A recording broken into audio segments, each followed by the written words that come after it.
it's one thing to have to fire your head coach if you're an NFL team. It's an inevitability, right? Like every organization at some point in time, for the most part, has to do it. Unless you're like the Steelers and you ride out the string with Chuck Noll and Bill Cowher and you keep your coaches for 15, 20 plus damn years. Like at some point in time, you're hiring a head coach to more likely than not inevitably fire said head coach, right? With that said, sometimes that comes sooner rather than later, and we see that with the New England Patriots and their decision to fire Jerod Mayo after one season at the helm. Jerod Mayo made it one season as the head coach of the New England Patriots. Yikes. Now, this is something that had been speculated about for a little while. Like, was he going to get a second season? And as the last couple of weeks went by, it felt like it was more and more likely, or at least possible, that he could be shown the door. But he certainly was. And with a quickness Sunday after they beat the Bills to cost themselves a chance at the number one overall pick. And, there's a lot of different reactions to this firing. The first one is the optics of this aren't great. You have some recent examples, whether it's David Culley or Lovie Smith, Antonio Pierce with the Raiders. I'll talk about that in a separate video. And here, Jerod Mayo. These black head coaches seem to be getting very short leashes and very little grace and very little opportunity and are being shown the door with a quickness in a number of cases. And yeah, like it's a one and done here. And you're making people think about like, why are black coaches not getting as much time? Are they getting the shaft? Is there some racism involved here? And look, last thing you need is some pasty fucking mid-40s white guy like me lecturing about race, right? Here's what I'll say about this, is that I seem to remember recently Nathaniel Hackett got fired before he even made it through his first season. Urban Meyer, for different reasons, got fired before he made it through his first full season. So this is not necessarily a unique phenomenon to black head coaches, let's be clear. Now, where it might feel a little different is like it seems to be disproportionately happening. The Culley example, the Lovie Smith example, and now you've got Antonio Pierce was an interim coach for about half a season, one full season as permanent head coach, and he's gone. Jerod Mayo makes it through one full season, he's gone. Yeah, like the optics here aren't great. And for a league that has prioritized diversity through the Rooney Rule in terms of coaching, hiring practices, through the compensatory draft picks that are awarded when NFL teams hire a minority as their general manager, like for a league that has tried in theory to encourage and push for more diversity in the ranks in terms of coaching and in terms of front offices, like this is a bit of a stain, admittedly. Like without doing any deeper critical thinking here, like it doesn't look good, right? Now here's where I come back with some counters. Number one is when you look at this move for the Patriots, you got to be honest here. Like, what the fuck were you expecting from a record standpoint was going to happen this year? Like most everybody that knows anything about ball was thinking the New England Patriots would end up this season with the top 5 pick, maybe a top 3 pick, maybe a chance at the number 1 overall pick. The only thing that was going to matter this year is how much did Drake May play and how well did he play when he was given the opportunity. You did not look at this New England team and think they were going to be any good. You saw a team for what it was, a team that for years, Bill Belichick and his shitty job of building and maintaining a roster as the general manager had run this team into the damn ground, and it was going to take a while to build it back up. So it'd be really hard to see any coach coming in and having any type of immediate success with the New England Patriots at all. So there's a piece of that of like, if Robert Kraft, his son, whatever, thought that they were going to do more than that this year, like they were just fucking kidding themselves. And if they did think that, then shame on them for not understanding the game that they were in. You had to know you were going to suck in 2024, and sometimes that's just the way it is. You got to get worse before you got to get better. just how it goes sometimes, right? And like again, from a record standpoint, if I told you before the season Patriots going to win 3 or 4 games and they come out and they go 4-13, like they kind of met the low expectations. Like what were you fucking expecting? That's what I don't get. However, I blame Kraft here because this was a monster entirely of his own doing. Nobody sat there and told you to fucking basically circumvent any type of real due diligence last offseason and any type of real interview and hiring process to just force Jerod Mayo as Bill Belichick's hand-picked kind of selector, next in line type of guy. Like you did this to your fucking self. And when you look at this and you look at Antonio Pierce, a common theme that they have is these are guys that at relatively young ages, especially in the case of Jerod Mayo this year, he's only 38 years of age, they became NFL head coaches without even having been previously a coordinator of any kind. Offensive, defensive, doesn't matter. In Mayo's case, defensive coordinator. He was an inside linebackers coach for a few years and a linebackers coach the past couple of seasons before he got the head coaching job. So he's under 40 years of age. He's never even been a coordinator. He's only been a positional coach. Like, how often is that going to work out well? So it's kind of one of those things where the optics on the one hand look bad that a black head coach is getting fired after one season. I agree. You're not giving him much of an opportunity. It looks even more ridiculous when you say, looking at this team, how much more were they realistically going to fucking do? But then on the other hand, you say, fuck, Jerod Mayo got an opportunity that he frankly hadn't merited yet and didn't deserve. He didn't work his way up the ranks. Like, what the fuck do you call that?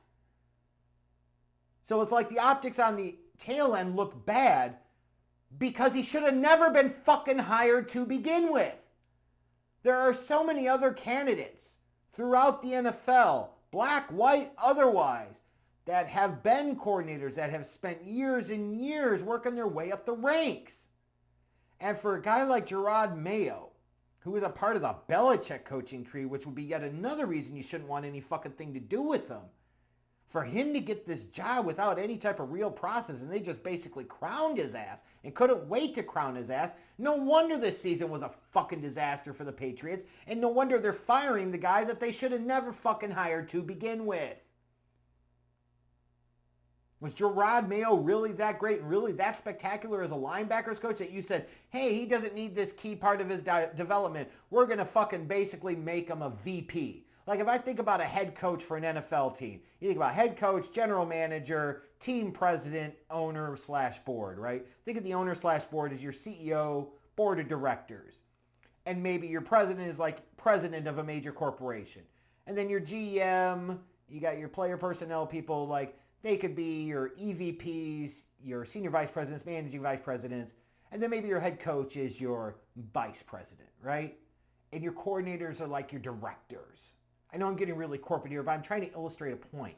And a lot of organizations have multiple levels of vice president, multiple levels of directors, like typically like director, senior director, or managing director, something along those lines, right?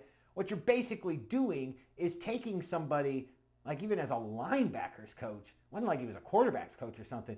He wasn't even like a senior manager level. He's like a manager level. And you're skipping him several fucking steps up the goddamn ladder to an executive position in some ways. Like no corporation in their right fucking mind would do that, so why do NFL teams that this is the right thing to do? You're not doing these coaches candidates a service by advancing them too quickly, which in particular creates a bigger problem when you've had historically a legit concern and a legit issue with getting qualified black candidates. Sherman Lewis, ring a bell to anyone? Opportunities here. You've got some of these guys like the Brian Floreses, like the Antonio Pierces, like the Jerod Mayos. They're getting fucking hot-shotted when they frankly don't deserve the fucking opportunity because they haven't put in the work. They're not ready for it yet. And then you wonder why this shit goes sideways and goes south.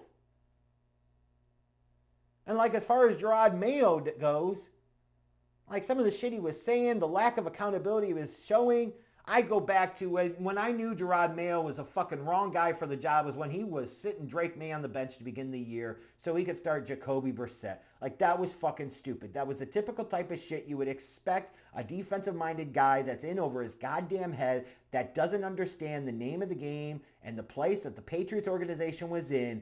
That's the type of loser-ass move you would expect. Because sitting Drake May several games, all it did was what? Cost him several games of valuable game experience.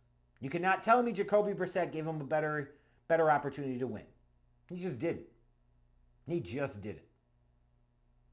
And then, like, throughout the season, you're seeing Jerod Mayo throwing players, it feels like, under the bus and not taking responsibility or accountability for his own shortcomings and his own failings. Like, everybody makes a mistake and makes many mistakes, right? Mistakes are our greatest opportunity to grow, and when you can't acknowledge them, like, basically you're like a fucking woman at that point. Oh, I can see the ladies now, all three of them that are watching. How dare you say that about ladies? We take plenty of accountability. Tell me when.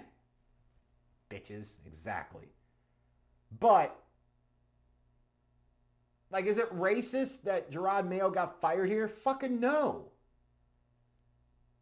Because it wasn't racist when he got hired. If anything, it should be concerning that he got given a position that he didn't fucking deserve. He hadn't put in the work. I'm sorry. And has this happened with other white candidates? Yes, and I would say the same goddamn thing, I believe. I really do. Like, guys shouldn't be going from, like, positional coaches to NFL head coaches. That's ridiculous. That's stupid. Especially if they don't have previous experience in a, like, executive level of role, such as a head coach, if it was even at a college program. Antonio Pierce didn't have that, and here Jerod Mayo did not. Sure, he was an NFL player for a number of years, but goddamn, man. Like, you just look at Jerod Mayo and you're like, you want him to be Mike Tomlin if you're the Patriots, but he's fucking not, and you could see that so obviously and clearly. You can see where you're thinking, oh, maybe this is the D'Amico Ryans thing, except it totally fucking isn't, because D'Amico Ryans spent some time in San Francisco as a defensive coordinator, and a really fucking good one, mind you. Jerod Mayo didn't even have that. So no, this is an example of a guy that wasn't ready to get the job was basically handed the fucking job without really having to go get it or earn it. He was just handed to him. And then he spent every week of this season validating why he was in over his head and he didn't deserve the fucking job. And now the Patriots have to sit there and right their wrong. And for an organization like the Patriots that have 6 NFL championships, 6 Super Bowl titles, to their credit, under Robert Kraft's leadership, 10 conference championships or 9 conference championships, whatever the hell, right? Like, that's a lot of success, but then you see, like, how much of that was Brady and how much of that is Belichick, like how much of that really was Robert Kraft. And when you see situations like this, when you're hiring guys like Jerod Mayo that clearly aren't ready and don't fucking deserve the opportunity, and you got to sit there and cut tail with them 1 year later, you create optics for yourself that aren't necessary here by making the wrong fucking hire. So it's a stupid hire, and then it's stupid when you have to fire him a year later because you got to go right back through the process again. I understand sometimes you don't know until you know, but sometimes there are some warning signs. Warning sign number 1 is they've never been a head coach at any level. Warning sign number 2, if not everybody's going to have number 1, but certainly a big warning flag when you combine it with number 2, they've never been a coordinator at the NFL level. The fuck are we doing here? Jerod Mayo sucked. He needed to go, period. And Robert Kraft is a fucking moron for how he handled this process last offseason, pairing this unprepared, defensive-minded head coach with a rookie quarterback that needed somebody that could really work with him and help develop him. And Jerod Mayo was going to do the exact fucking opposite.